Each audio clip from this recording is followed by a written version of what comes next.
ఈ రాశుల వారికి జాక్పాట్, వీరికి నూరేళ్లు అదృష్టం పట్టుకున్నట్లే. మరి ఆ వివరాలు ఏమిటో పూర్తిగా తెలుసుకునే ముందు మీరు ఏమైనా సమస్యలతో బాధపడుతుంటే వాటి పరిష్కారం కోసం మా గురువు గారి నెంబర్కి కాల్ చేసి మీ సమస్యలకి తగిన పరిష్కారం పొందండి. ఖచ్చితంగా మీ సమస్య పరిష్కారం అవుతుంది. ఇక వివరాల్లోకి వెళ్తే, ఈ సంవత్సరం మార్చి 14న హోలీ జరగనుంది. 2025లో మొదటి చంద్రగ్రహణం కూడా అదే రోజున ఏర్పడుతుంది. దీంతో పాటు అదే రోజున సూర్యుడు మీనరాశిలో ప్రవేశిస్తాడు. ఇలాంటి అరుదైన సంఘటన 100 సంవత్సరాల తర్వాత జరుగుతుంది. దీనివల్ల మిథున రాశి వారికి గొప్ప ప్రయోజనాలు కలుగుతాయి. వ్యాపారస్తులు చాలా లాభాలు పొందుతారు.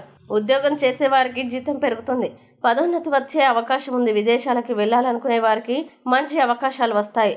ఆదాయం బాగా పెరుగుతుంది. కొత్త ఆదాయ మార్గాలు సృష్టించడానికి ప్రయత్నిస్తే మీ ప్రయత్నాలు ఫలిస్తాయి. అలాగే హోలీ రోజున సూర్యుడు కదలడం, చంద్రగ్రహణం కారణంగా వృషభ రాశి వారికి ఆదాయంలో చాలా పెరుగుదల కనిపిస్తుంది. సమాజంలో గౌరవం పెరుగుతుంది.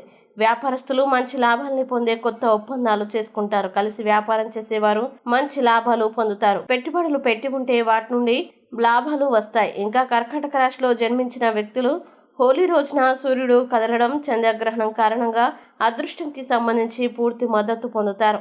ఆధ్యాత్మికత పట్ల ఆసక్తి పెరుగుతుంది. ఇతరులను ఆకర్షించడానికి వ్యక్తిత్వం మెరుగుపడుతుంది. ఈ ప్రయాణం మంచి ఆర్థిక లాభాలను తెస్తుంది.